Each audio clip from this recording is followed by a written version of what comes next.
Welcome back, everybody. Today we're doing a deep dive into how to turn obstacles into advantages. Oh, yeah.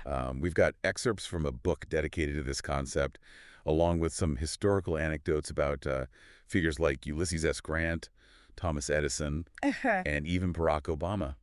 Sounds like a fascinating mix. This should be quite a journey. It really is intriguing how this idea, transcends time. Mhm. It's not like some, like a modern self-help trend or anything like that. Yeah. It's a philosophy woven through history. Ah. You see this in the Stoics, Right. like Marcus Aurelius. Yeah. And it's echoed in the lives of all these people who achieved greatness despite facing really incredible adversity. Well, the book opens with a quote from Marcus Aurelius. It kind of sets the stage. Okay. Choose not to be harmed, and you won't feel harmed. Don't feel harmed, and you haven't been. That's a powerful statement. And then it goes right into the story of Reuben Hurricane Carter, Oh, wow. the boxer who was wrongly imprisoned for 19 years. Yeah. And you mentioned that he focused on what he could control, Right. his mind and his actions. Exactly. That's a pretty powerful takeaway for all of us It is. when you think about it. Yeah. Even when life throws these curveballs, Mm-hmm. we can choose to focus our energy on our mindset and our actions. Absolutely.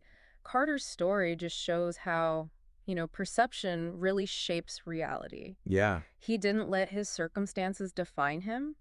He used his time in prison to study Right. law, philosophy, history, Wow. and he emerged not just a free man, but a stronger man. It really makes you think about how we react to smaller everyday obstacles. Yeah. Flat tire on the way to work or projects delayed. Mm-hmm. Do we spiral into frustration or do we take a breath and adapt? It's that conscious decision, Yeah. that shift in perception Right. that makes all the difference. Yeah. The book refers to it as, cultivating steady nerves. Okay. And I don't mean like suppressing emotion, but like channeling them constructively. It's like, when you're training for a marathon, Yeah. you build up your resilience over time. Makes sense. There's this great anecdote about Ulysses S. Grant. Yep. During a photo shoot he was having done, glass shards were like raining down on him, Oh, wow. and he just remained calm. Wow. Talk about a real life example of staying cool under pressure. Right. So you mentioned that steady nerves are built over time. Yeah. What are some small daily practices Mm. that we could do to cultivate that? Mindfulness exercises are a great starting point. Okay. Simple breathing techniques, Yeah. or even just taking a few minutes each day to reflect on what you're grateful for, Mm-hmm. can help build that inner strength. Okay. It's like building a muscle. Yeah. The more you practice, the stronger it becomes. Okay, so we've established that perception plays a huge role. Yeah, But it's one thing to perceive an obstacle differently. right. It's another thing to actually overcome it. Mm-hmm. So where does action come into play? Action is crucial. Right. And the book highlights this through the story of Demosthenes. Okay.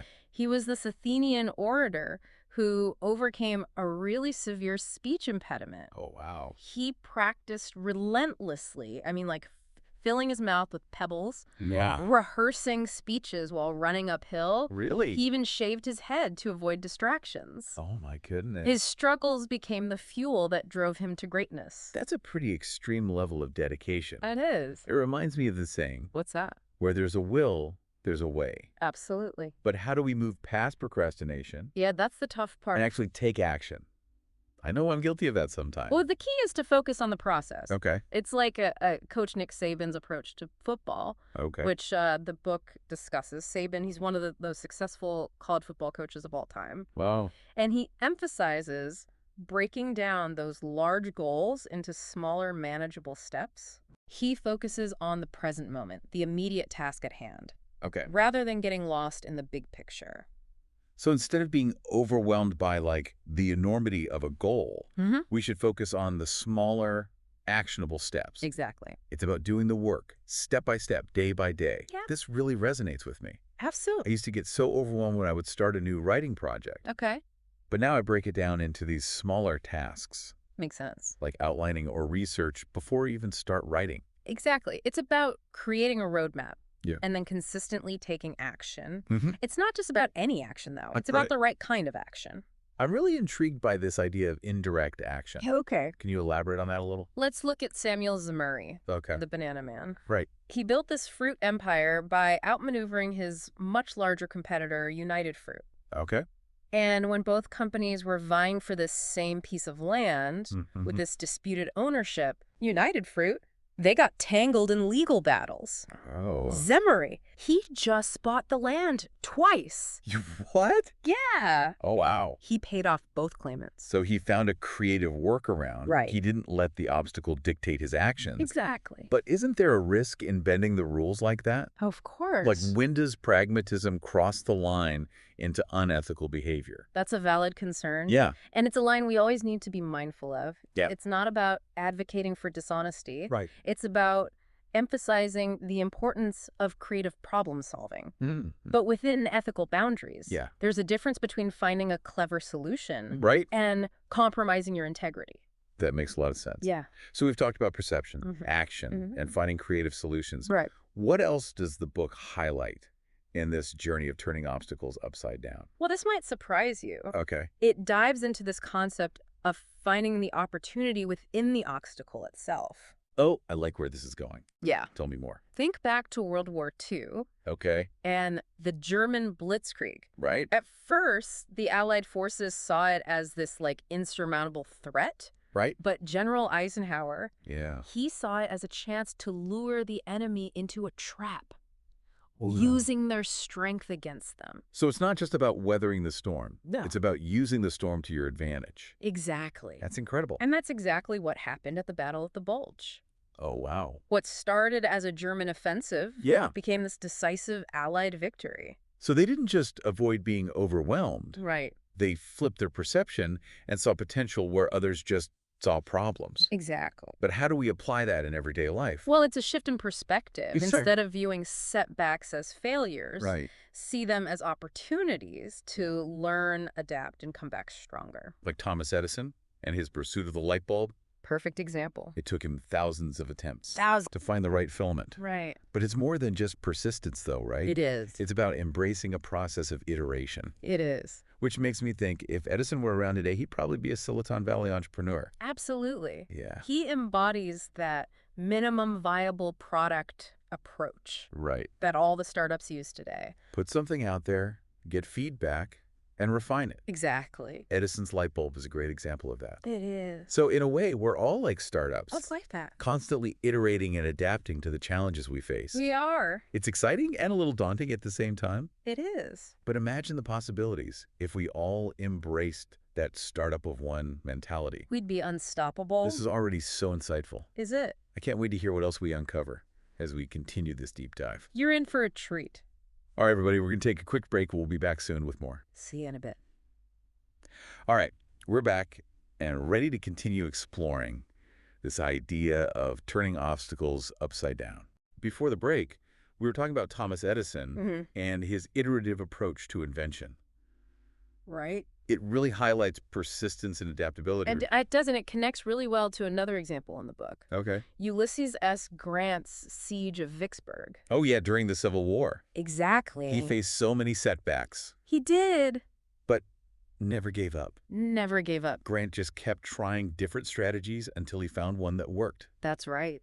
leading to a crucial Union victory. It was.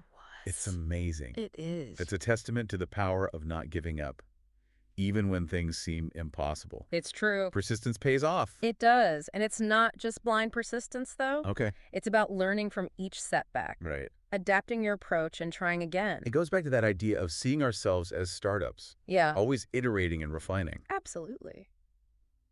That brings us to another fascinating concept the book touches on: What's that? strategic action. Okay. It's not just about taking any action. Right. It's about choosing the right kind of action. Precisely. Yeah. Sometimes the most effective path Yeah. isn't the most obvious one. Right. It makes you think outside the box. Find unconventional solutions. Yeah. You mentioned Samuel Zemery earlier, The banana man. right? Yeah. Who bought the same land twice He did. to outmaneuver his competition. It was brilliant. That's a great example of creative problem solving. It is. The book also talks about the flank attack, Okay. which takes inspiration from George Washington's military strategy. Oh, yeah. During the American Revolution. Exactly. Can you tell us a little more about that? Sure. Washington knew he couldn't beat the British in a head-on fight. Right. So he had to use his smaller, more agile army to his advantage. Oh, okay. He avoided those big battles, Yeah. harassed the enemy, exploited their weaknesses. So it's about being strategic and adaptable, Yes. finding those pressure points to shift the balance of power. You got it. You're quite the history buff. Yeah. Which of these figure strategies do you find most applicable to, like, modern-day challenges? That's a good question. Yeah. I'm really drawn to Gandhi's use of passive resistance Oh, yeah. against the British Empire. Exactly. He really understood the power of nonviolent action, Right. strategically using his opponent's strength against them. It's incredibly relevant today. Isn't it? As we deal with complex social and political issues, Mm-hmm. there are alternative paths to reach our goals. Often. Paths that don't need brute force. Or aggression. Right. Exactly. It's a great reminder that sometimes the most effective action Yeah. leverages strategy and principle over direct confrontation. It's like that story of Alexander the Great. Oh yeah, taming that wild horse. Bucephalus. Yeah. Instead of using force, he watched the horse. Observed it. Yeah, understood its fear. And used that knowledge to gain its trust. It's beautiful It really is. to see how understanding and adapting to the nature of an obstacle. Can be so much more effective than trying to just overpower it. So we've talked about perception, Yeah. action, finding creative solutions, Right. and now strategic action. Uh-huh. It's like we're building this incredible mental toolkit That's a great way to put it. to not just survive obstacles, but thrive in the face of them. I love it. That's the goal. Empowering ourselves with Yeah. the mindset and tools Yeah. to not just navigate, Right. but conquer the challenges that come our way. Couldn't have said it better myself. This has been incredibly insightful so far. It has. But how do we take all this Yeah. and apply it to our daily lives? Well, it all starts with recognizing the power we have over our own perception. Right. We can choose to see obstacles as roadblocks. Yeah. Or as stepping stones. It's our choice. It is. We have the power to define how we respond to these challenges. We do. It's about cultivating those steady nerves, Mm. that emotional control Right. that lets us think clearly and act strategically. Absolutely. And it's about embracing action. Right. Not as some reckless leap of faith. Okay. But as this deliberate and persistent process of chipping away at the obstacle step by step, day by day. Embracing experimentation, iteration, learning from setbacks, Right. and constantly refining. Exactly. And remembering that sometimes the most effective path isn't always the most obvious one. Right. It's about thinking outside the box Finding creative solutions. that others might miss. So what does this all mean for our listeners Yeah. who are facing their own unique set of obstacles? What's the one key takeaway? The key takeaway is this. You have the power to turn obstacles into opportunities. I like that. It's not about wishing for a life without challenges. Okay. It's about embracing those challenges as opportunities for growth, to learn, to build resilience, and to achieve something even greater than you thought possible. It's about shifting our perception. Yes. Taking strategic action and never giving up. On ourselves or our dreams. That's the essence of it. It is. And remember, every obstacle we overcome, every challenge we conquer, just adds to our experience and prepares us to face the next one. Even greater strength and wisdom. I love that this has been an incredible journey. It has been. I'm eager to hear your final thoughts as we wrap up this deep dive. I'm happy to share them. Wow. We've covered so much in this deep dive. We have. It's amazing to see how this idea of, turning obstacles into advantages, it's not just a modern thing. No, it's not. It connects us back through all history. It's fascinating, isn't it? It really is. From the Stoic philosophies of Marcus Aurelius to the strategic brilliance of Eisenhower and Gandhi. The message is really clear. We have the power to choose how we respond to these challenges. And that choice, that shift in perspective can make all the difference. It can. I mean, think back to all the people we've discussed. Yeah. Reuben Carter, Demosthenes, Ulysses S. Grant, Samuel Zemurray, Whoa, yeah. George Washington, Gandhi, Right. even Alexander the Great. It's quite a lineup. It is. They all face incredible obstacles. They did. Yet they found ways to not just overcome them, Right. but use them to their advantage. They didn't let their circumstances define them. Right. They defined themselves by their actions. Right, they're resilient. Yeah, their unwavering belief in their ability to find a way forward. It's inspiring. It is. And it reminds us that we have that same power. We do. It's not just about knowing these stories, though. Right. It's about applying them to our own lives. Exactly. So as we wrap up this deep dive, I'd love to hear your final thoughts on how we can do just that. Well, thinking back to all the people we talked about today, Yeah.